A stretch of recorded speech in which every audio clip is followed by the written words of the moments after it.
Good morning. Well, it's a privilege, pleasure. It's more than words to be invited to this prestigious event with so many entrepreneurs. Did I say that word correctly? Because I believe I'm one. So I'm not sure. But I'm a small farmer by trade. I do landscaping. Is that part of being an entrepreneur? Okay. And I have a private practice. I think I try my hand at different things.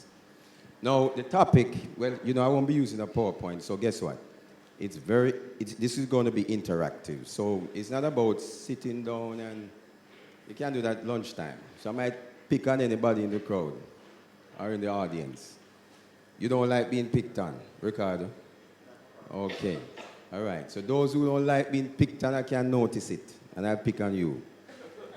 The thing about this topic, though, is work-life balance for entrepreneurs and stress management. So I'd like to apologize that I think the topic, in a sense, is kind of wrong. Because how can we ask entrepreneurs to have a work-life balance when work is their life? Or most of their life, right? So I kind of want to add to that brain-life balance. That make any sense? Yes.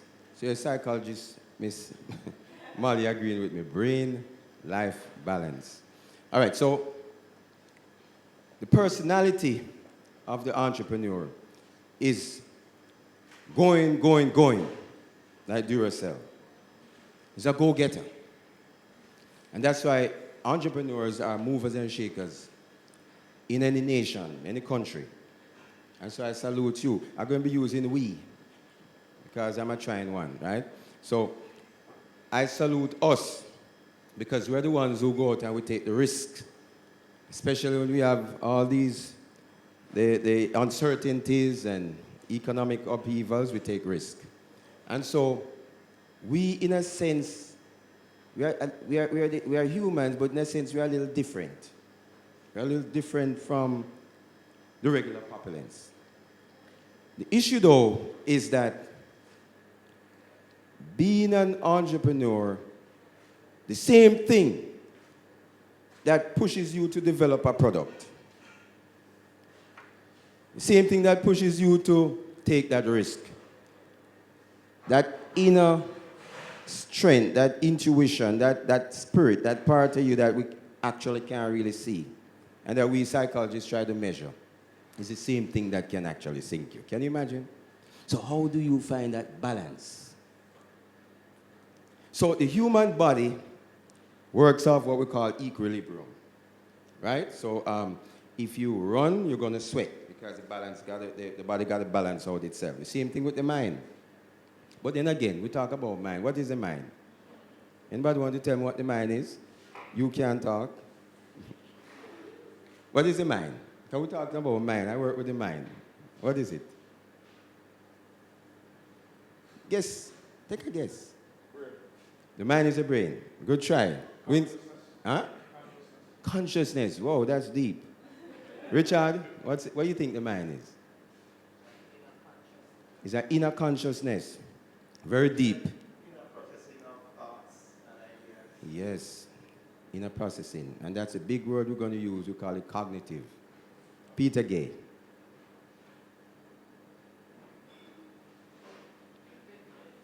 You will say what you're going to say. What about you, Evelyn?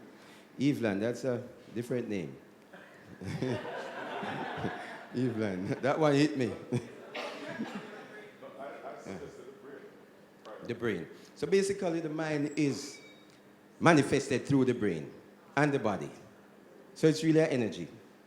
And it's expressed in the environment. So you're in my mind now, and I'm in your mind.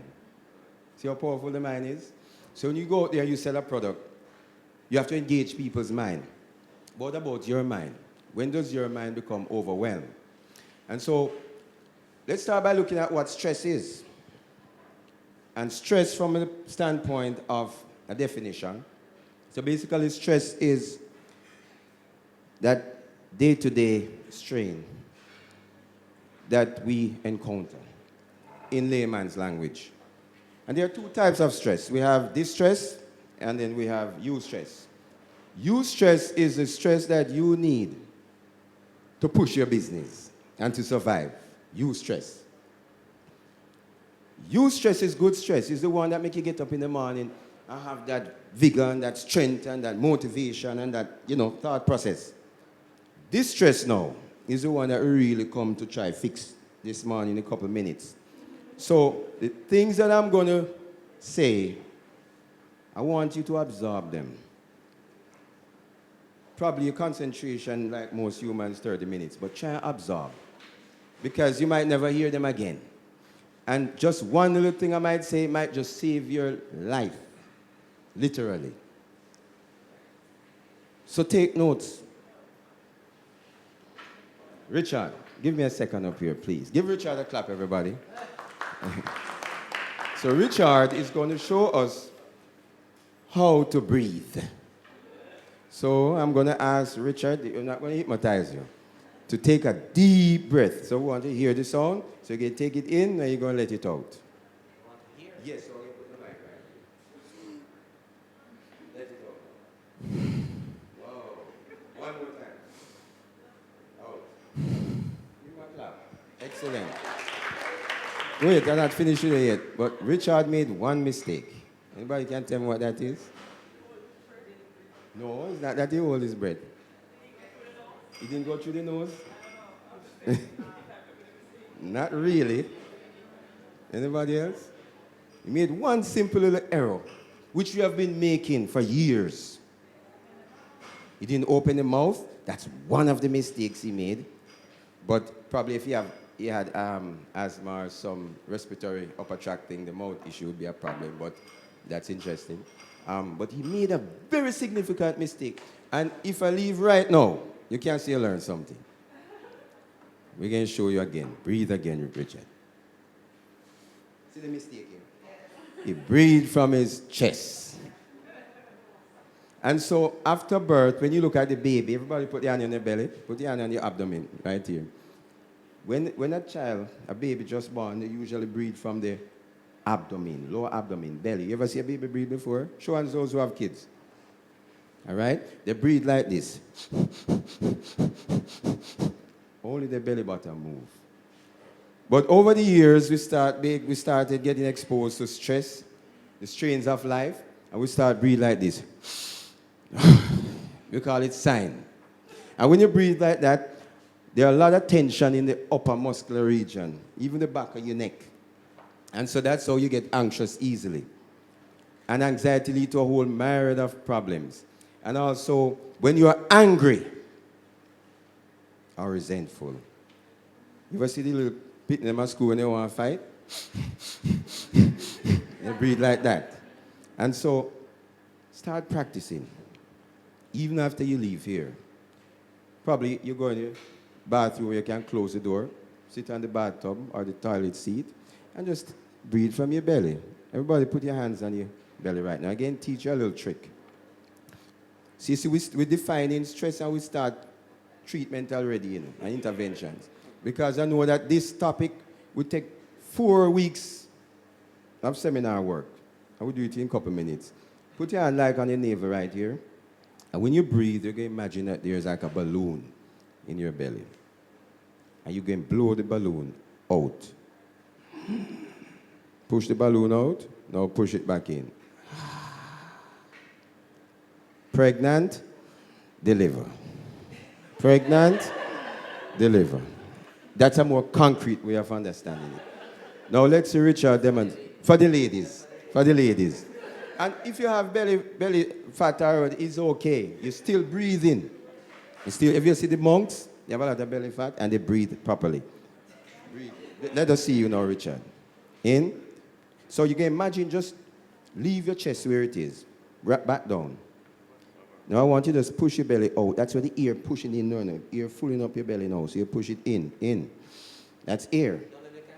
Your mind's all right. Oh, but it's there. Good. All right, so in, out. In, out. And don't force it. Be gentle. All right? Give him a clap. Good job. And so, the issue with stress or stressors is that as business people, we're going to encounter it, whether you like it or not. And in finding balance, you must accept the fact that stress is normal. Stress exists. Stress is okay. The issue with stress now is when you fail to manage it. Manage stress. So, the symptoms of stress are on a spectrum. So we find that stress will affect you cognitively.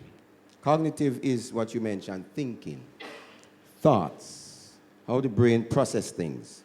Stress will also affect you emotionally, which is still from the brain, but it's manifestations of the environment emotionally, with things like anxiety, issues like that. And stress will affect your behavior. Now, combination of all three forms a pyramid into what we call the physical manifestations of stress. And that's very important for you to understand as entrepreneurs. Because if you do a survey, many studies have been done. And there's one particular researcher in Australia, I think her name is Bartley. She did a comparison study where she looked at people who work for other people. We call them employees. And then she looked at entrepreneurs. Burnout. And we're going to touch on burnout just a little bit. What she found out was that employees, when they get burnout, they exhibit this psychological syndrome, what we call disassociation, or depersonalization, sorry. So you're working for this company at tax office, and every day is the same routine, same people. And then you get up in the morning, nothing changed. The boss say A, you do A. These people after a while get tired. They get burnout. And what they tend to do is they depersonalize. You ever go in a government office and the person talking to you, it's like you don't exist. So you ever experience that? And how you feel? How you feel when you experience something like that? What's your experience like? I'm not happy with that because I have to offer service every day. So it's not a great experience when you're not receiving the same type of service you have to give out every day. Excellent. And you see, so you actually personalize it because you're not like that. Because you have to sell a service. So your service is selling this. So I can't come in your store and you take care of leaving. No, because customer comes first in terms of your business. And even government says it, another organization might say it. People get burnout. And so the thing with entrepreneur, when the employee let their burnout manifest out there in the public, the entrepreneur, you know what they do most times? According to these studies, they internalize it. And it's manifested in their body. Mm-hmm. And that's where the danger is. So I'm not a warner man, but I come to just give you that boost. Because without you, your company doesn't exist.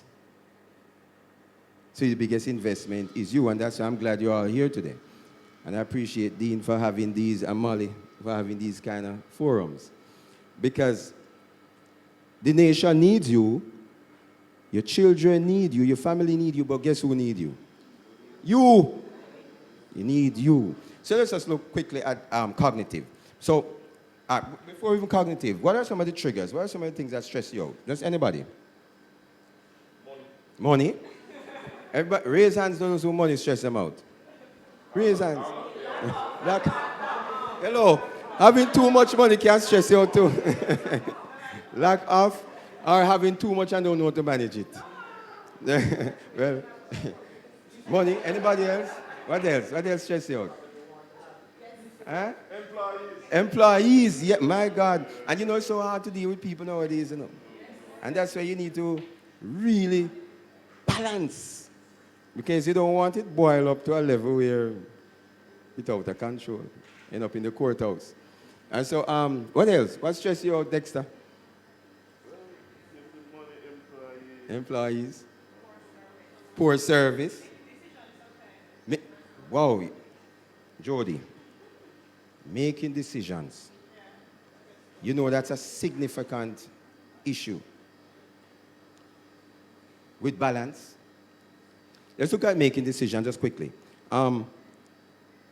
Brain-life balance. There are 3 categories. Brain-life balance is how do you manage stress so that your brain, it's okay. Your brain is okay with your body and your mind and your spirit. For example, if you're a morning person, making decisions in the morning is better. In the midday, you might work more on learning because your energy going down, no matter how much coffee you drink. At the end of the day now, the best thing to do for some people is routine, rhythmic thing like check email, stock paper together. Rhythmic thing is, as a matter of fact, it's relaxing, you know, to be doing this. Because your brain gone, you can't think, but you know you have the one routine. So everybody in here is different. And so I don't come to give a prescription and say you have to do this. It's what works for you. So let's go back to cognitive again. So cognitive is being, triggers. We finished with triggers, we said money. What else? Poor service. What about relationships? Which is part of dealing with employees. In this room today, you're going to have to consider balance, equilibrium. Not just focus on your work. You see how your mind's gone back over to work? What about family? And that's where we're going. What about socializing? So, cognitively now, your mind will shut down if you are constantly stressed, and this is distress. So you have what? Concentration difficulties, attention difficulties. What else? Memory. So you drive from Falmouth to Montego Bay and don't remember when you reach Montego Bay or when you pass Spanish Court Hotel. Memory. I always tell this story about my brother in New York where he studied engineering. And he was stressed out because he didn't have enough money to pay, and then he had an exam coming up. And so for 2 weeks, he kind of cocooned off himself and just started study, and eat fast food, Kentucky, Burger King. So he's a man who love him natural thing as a Jamaican. And for a week, he started panicking because he couldn't find his bag. For 1 whole week, he searched on the entire house, couldn't find his bag. And after he passed the exam, went to the doctor because he had swollen lymph nodes, stress, pressure in the immune system. He decided, doctor said, listen, man, go home and eat something natural, man. Eat some good food. Bake some chicken instead of eat all Kentucky. No disrespect to Kentucky. But he actually went home and said, again, cook. So he bought some chicken at Publix and brought it home, ready to put it in the fridge. Why inside the fridge? The bag in the fridge. That's what stress does to your memory, the concentration, and attention. Many road accidents is a combination and culmination of stressors that lead people to shut down. All right? So when we talk about cognitive too, we also talk about sleep. Because we have a built-in mechanism we call the circadian rhythm. That means you don't have to set the alarm clock. You just wake up. That is built-in, in the human system. But when you're stressed, that is thrown off. And so you go to the doctor for sleeping pills with so many side effects. So, apart from cognitive, you have the emotional. So over time, stress can lead to mental health issues like anxiety, disorders, because anxiety is okay, but when it reaches to an elevated level, then comes a disorder. Then it can also lead to what? Depression. So again, studies have shown again that entrepreneurs, due to their personality, are prone to depression. And so what a lot of people do is they block out depression and symptoms off. And so one of the things I want you to do today is to learn how to find that presence, that momentary, that kind of moment presence in the moment. And we can show a few little exercises that we can do together. So apart from the emotional, then we have what we call the behavior. And so you shout at your child more. You get angry at the customers. You come in grumpy. That's it built up, you know. And so when you think you're growing your business starts to what? Deteriorate. Then let's look at physical. Over and over again. Mind is the what? Healer, and mind is the slayer. And so we know that your mind can what? Sink you. And so we look at the immune system. We know that people who are extremely stressed, they have lower T cell count. That means the white blood cell that fight disease, gone right down. And so we know that women with breast cancer, after they go to these little retreats in the hills, meditate, start drink green juice, and make somebody else run the business for a while, this T cell count actually start go up. There's one specific study at the University of Massachusetts that explain all of that. I don't have the particulars now for that study. But the issue is that stress literally can control you, just like how you control a puppet on a string. Your mind, your physical body. Probably 60% of patients on the ward right now, stress-induced physical problems. Stress will make you overeat. And so you can develop eating disorders. And so when you overeat, then we have things to think about, like diabetes, high blood pressure, heart issues. Then we think about issues related to malignancy, as I mentioned before, cancer. I work with HIV, and you find that patients who are more stressed, that have more stressors, even when they take the medication, it's a problem. So sometimes you have to move them up, change a different line. That's how significant stress is to the human body. And so when you look at life balance, as an entrepreneur, one of the key things is we, as a group, tend not to understand time. We think we are time managers, but we tend not to understand time as it relates to balance. And so we make a big sale. And when we make that big sale, everybody pack up in a bus, go to Portland, or take your wife and children, go to Cayman to celebrate. I go to a big club and drink and have fun.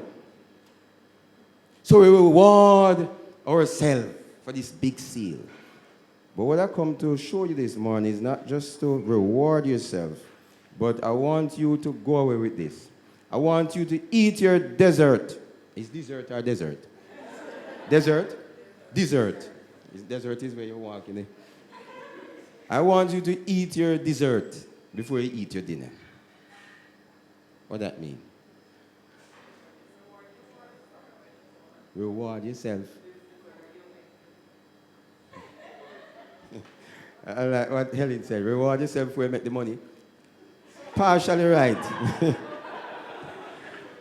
Helen, reward yourself every minute. In other words, when you go Cayman or you go New York or you go Portland, go relax. Just because you make that sale. It's like you take a pan of gas and you throw it on the car. That's what you do, you know. No, man. You always feed the car with gas. So in other words, constantly nurture yourself. We've gone into solutions already. Constantly nurture yourself. And how you do that when you don't have the time? Huh? Yes, simple things like even now. Now is a moment to nurture yourself. You're investing in yourself. This is the moment. So when you leave, The thing with being an entrepreneur is that you're constantly working in your head, That's the thing, The employee, 5 o'clock, they're gone. That's it. Work finished. The entrepreneur, for example, as a farmer, I'm trying to think when I go to my bed, I wonder if I can sell X amount of potato. I wonder if that store would buy. So I'm constantly thinking. So when do you notice your thought and gently be kind to yourself? It's easy, but it's hard. The key thing is, at least my recommendation, this is not empirical stuff, but it's there. My recommendation is at least twice a day, you take time off, even for 5 minutes for you only. And at least once a week, you just don't take no 5 minutes, you take a time for you and your family. But twice a day. So twice a day, you can sit. Come on. No. Give Keisha a clap. And this is how you reward yourself, You can pat yourself on the back, you can, yeah man, reward yourself. So Keisha, so you're a busy entrepreneur now, and you're working 24/7. Just working. And within that work, how can you grab 5 minutes, and what can you do just for you? Tell me something that worked for you, or you're thinking about. You could get up and stretch. All right, get up and stretch. Did you know that can save your life? You didn't know that? Sit again. Did you know? Let me demonstrate something to you. Get up for a second. Did you know that you can be sitting here with the computer and just do something simple like this? And this is not for people with high blood pressure. You consult your doctor before you do this. And if you have high blood pressure, it's okay, but you do it gently. You can just breathe in through your nostril and just make a twist. Let it out. Go back to your work. Simple. The simplest things in life. Come back, Keisha. The simplest things in life, This thing is not no rocket science. Because what happened, you don't realize how sedentary you are. Just sit in one place. Entrepreneurs, one of the reasons why everybody wants to be entrepreneurs is they want time. That is why everybody wants to be an entrepreneur. They want to be their own boss, and they want the time so they can go play pool. Or they can, when everybody else at work, they say, I'll go play pool. And, So everybody wants to be an entrepreneur. Right, Molly? The issue with that, though, is that those people don't understand what entrepreneurship is. So what happened when they go inside of the system now and say, my God, man, this is hell itself. But here's the issue with that. You can actually, you are the reason why people envy you. But you forget over time that millions of people would like to be like you, to be brave, to have courage, to have wisdom, to be creative. But what you fail to forget, well, remember sometimes, is that you have time. Some people, I'm too busy. Who caused it? You. You have time. You have time. We'll say, Keisha, handle the files for a second. You'll soon come. That soon come, It's just a walk right down to Scotiabank. I'll go over to the cafe and drink something and then walk home. You know that how powerful that is? Oh, thank you, Keisha. You're coming with a new spirit. Don't mean to say get up. You're coming with a new spirit. As simple as that is, that can save you. These I'm giving you a pure simple tip. I say go in and buy your feedback therapy and no. Simple little things. And so, let us look. Thank you, Keisha. You can. just sitting, you can actually be doing something to reduce stress. Now, what about life? When do you live? When do you live? When's the last time you looked in your child's eye? When I lived in Atlanta, I saw a phenomenon that I've never seen anywhere else in the world. A lot of busy people, men, but mostly women, I wouldn't say single, I don't know. But they had the kid in the back of the car, watching TV, and they're driving. I used to teach, and they would drop them off, gone again. Just probably a little hug. Child would come in the class, hyperactive. And studies have shown again that parent-child connection is one of the most powerful things. And that's why I asked Dean to come on early, because when I leave here, I'm going home. Probably wife will go on to church. I'm going home, and in the evening after dinner, we go to the park. So I can play with the child and just look in the eyes. That, you see that eye contact? That's a human part, you know. That's the one you can't get through technology fully. Then probably touch. Are we too busy to touch? Is it that we are too busy even to engage our spouse? If your spouse say, man, you're so busy. What about your sex life? How would you grade it? A, B, C, or D? I'm not talking the niceness of, you know you're going to say A, you know. No, but and that's nothing wrong. Give it your grade.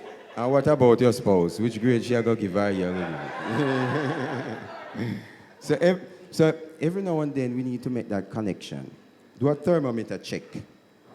You can check, you know. And so I heard Dean mention scheduling and time. Time, what is time? Time goes on. And these years you have now to connect with people, your spouse, and life itself, and to enjoy life, will never come back. Retirement is not the answer. Because you can retire like this. Or you can retire like this. You understand? And so, live now and fuel your tank every second of the day, even when the pleasure comes from what you do. And then be flexible. You might be in a business today and you realize that you're getting bored. That means you might be getting burnt out. Blessed are the flexible, because they'll never be bent out of shape. Write that down. Blessed are the flexible, as they will never be bent out of shape. What does that mean?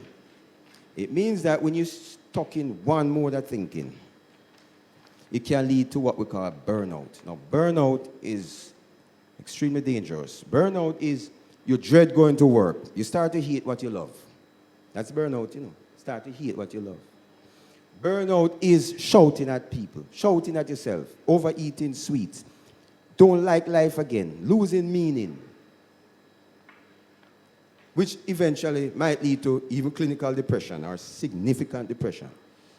You know, significant depression comes with worthlessness, feelings of hopelessness, low self-worth, sometimes even suicidality. And so I want you to focus now on burnout. So how do you prevent burnout? You prevent burnout by being flexible. So you can get up, you can schedule within your time a time to just go somewhere and jump on a trampoline. Go to the gym. When's the last time you act like a child? You can't act like a child, you know. Yeah, man. It brings you back to a level, a kind of innate, deep animal kind of level. Act like a child sometimes. And studies show longevity, people who live very long, they have that little part of them, you know, that little fun part. So after the fun done, back to business. No smiling, or you might smile. But the thing is that balance involves flexibility. And so, quickly, I always love to do my baggage exercise, so who wants to try this time? Molly, you never tried last time. Come, Melbourne. And I notice Sherry's kind of quiet. Come, is Sherry's? Come, Cherise. And so, Cherise, Melbourne, you sit here. So Cherise now, I can borrow your bag. Well, it good, you might have a lot of expensive things. And so, so the bag exercise is just a metaphor for what we carry. And so in this bag, this is our family, so hold it out like that. Sorry, use this hand. This is family, and within family, all right. This is our family. Business. All right. That's business, and this is family. Family kind of light. Now stretch your hands out straight. All right, your hands must not pass your waist. So you have to keep it out. All right? So basically what this is family. And in family, God forbid, this is all for demonstration. We have she has a child who has a learning disability or autism, so she has to juggle with the daycare center and between the doctor. Then she have a husband who just eat potato chips and sleep most times, and who can't get an erection. And then over here, she has some, it was a deadbeat father. Well, over here now, she have some, what we call deadbeat employees. They just come for the food and have no interest, and then chat you behind your back. And then in the business also, she has issues related to debt, so she has to pay off the bank. Business kind of slow certain times of the year. And what else? No, you have to hold it up because if she don't hold it up, then she's going to lose her family or lose the business, and she can't afford to lose either. So this is a skill, and this is work-life balance, which I call brain-life balance. How will she get through this? So let's look at some quick solutions. One of the main solutions, write it down, is create boundaries. Create boundaries. You have to learn to say no without feeling guilty.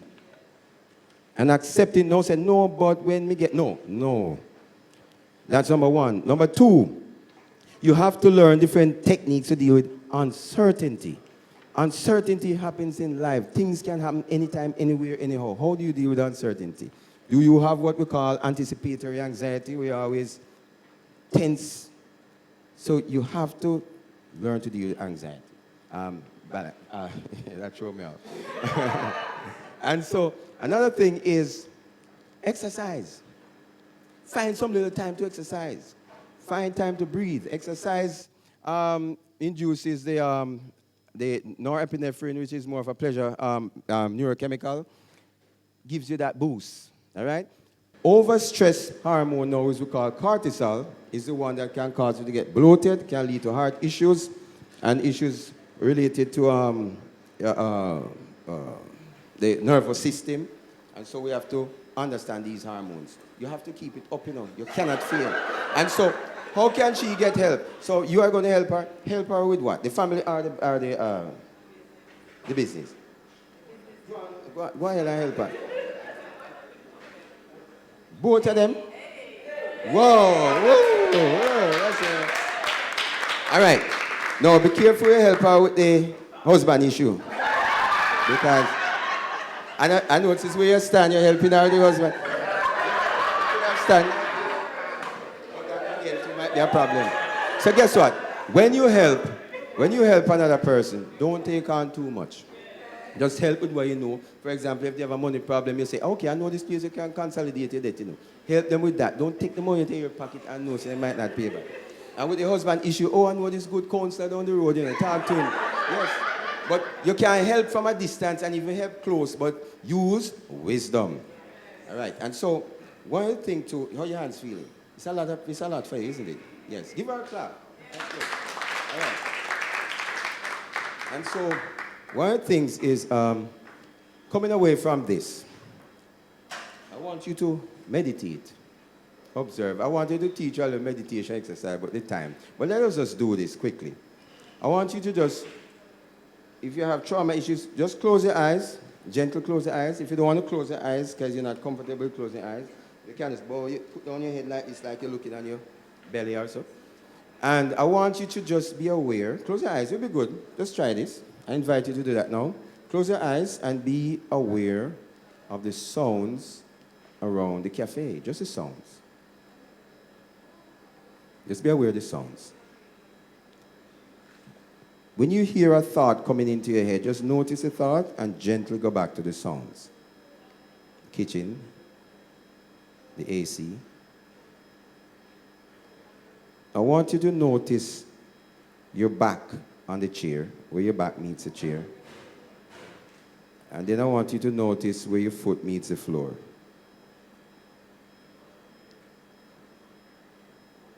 I want you to notice your breathing. Okay, open your eyes now. Anna, did you have a lot of thoughts jumping in and out of your head? What was it like for you? I heard it wasn't so. Mm-hmm. I heard that I was talking, Mm-hmm. but then I started to Mm-hmm. Wow, give her a clap. But again, tell her this.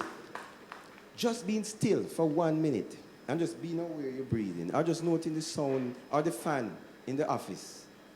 You ever do that before? Just noticing it. Try it. Very powerful. If it gets annoying, then turn it off and probably use an instrumental. Ding, dong, ding, you know. So it's good just to be still. I want you all just to be still throughout the day, even for 5 minutes. Breathe, take a walk, spend time with your family. Schedule time if you have to. Spend time, if you have a spouse, with your spouse. Some people don't have time for sex. Schedule sex if you have to. Amen. And spend time, and if you're a spiritual person, spend time in prayer and at peace, you know, be at peace. Jamaica is a beautiful place. Go to a river. When's the last time you look at a butterfly? Yeah, just notice it flying around. Do that, and you'll find that your business will even prosper even more. Thank you. Amen.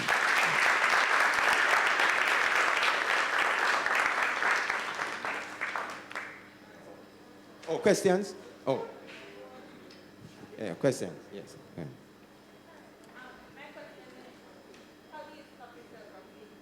How do you stop yourself from thinking? When you're dead. So I know what you're asking. Yes, so how do you not overthink or ruminate? The key thing is you have over 10,000 thoughts a day. Coming in here, you're walking, one that color car. That car reminds me of when me and I look at Pitney. So thinking, so your brain is like a computer, always processing information. The key thing with that is you don't stop yourself from thinking, but you allow thoughts to move past your windscreen without getting caught up in your thoughts. For example, I ask you to close your eyes and just be at peace. A thought might come. I wonder what for dinner. You notice that thought, just notice it, because it's just a thought, and watch it gently, and then go back to the presentation.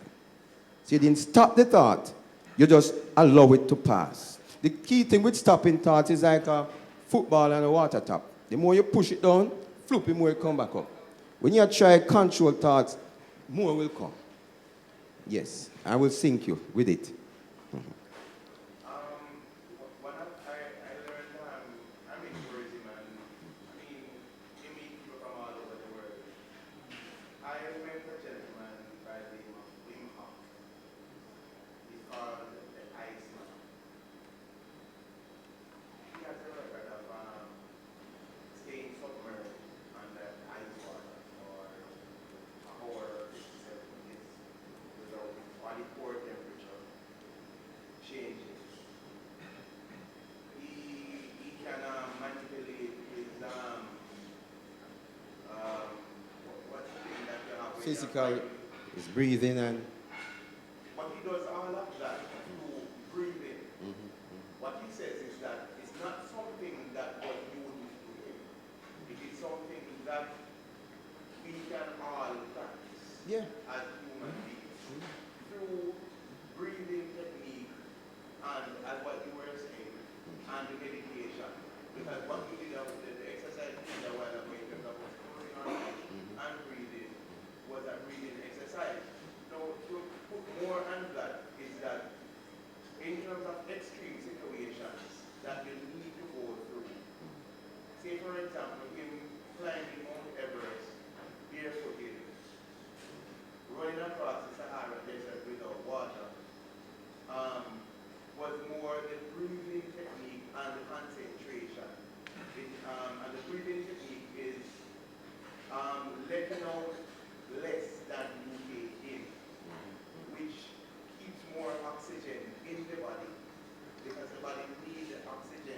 So he learns to control at a level.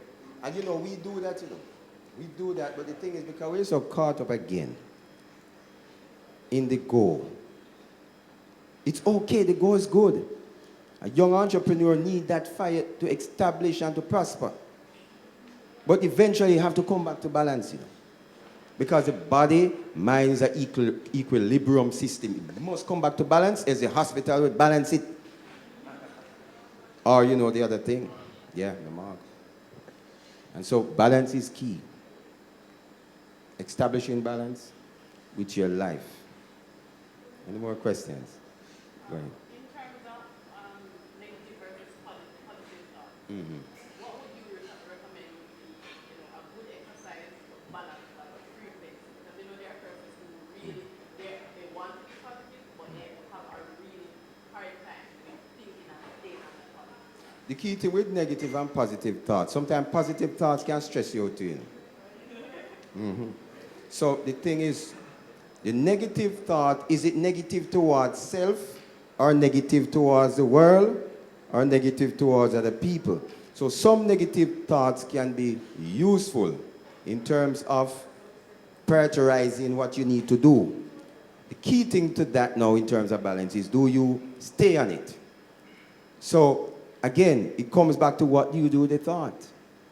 Thoughts are not necessarily facts. But some people have a negative thought that, my mother used to say, I'm not good enough, so guess what? Even though I prosper as an entrepreneur, again, fail at some point. And you keep that thought in your head. So you watch everybody in the store. Because somebody can try to tear you down. A negative thought won't come out of your head. That can be processed in an environment where you feel safe, even with a counselor. Or you can just watch it because you know it's not a fact, it's just a thought.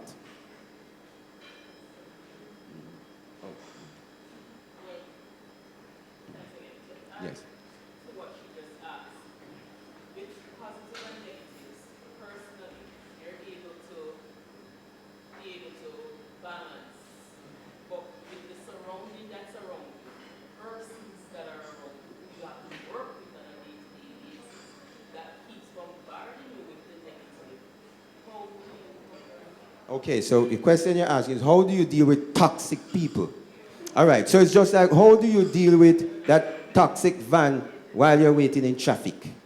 You can wind up your window, turn on the AC, or you can put your rag over your nose. So how do you deal with it? So, or you can call the emissions people or the police and say, this man, you've come off the road. It's the same thing. Or you see, when you lock yourself in your car, you turn on the AC, it's the same thing as going in your mind, talking to yourself, telling yourself that they're not important. You're not going to allow them to rent that space in your head. As long as they focus on their job and you focus on your job. But they'll know where your buttons are, so you need to fix your buttons. Again, that's psychological. You can't get that through therapy. And fix some of those things. Because if they know your mother is a criticizer, then find out if you criticize her here. And it get to you and it turn off your day. And so the key thing is to lock yourself in or fix it. You're not helping us in any way. It seems as if your thing is destroying us and you might have to go. That's also how I see it. Yes, thank you.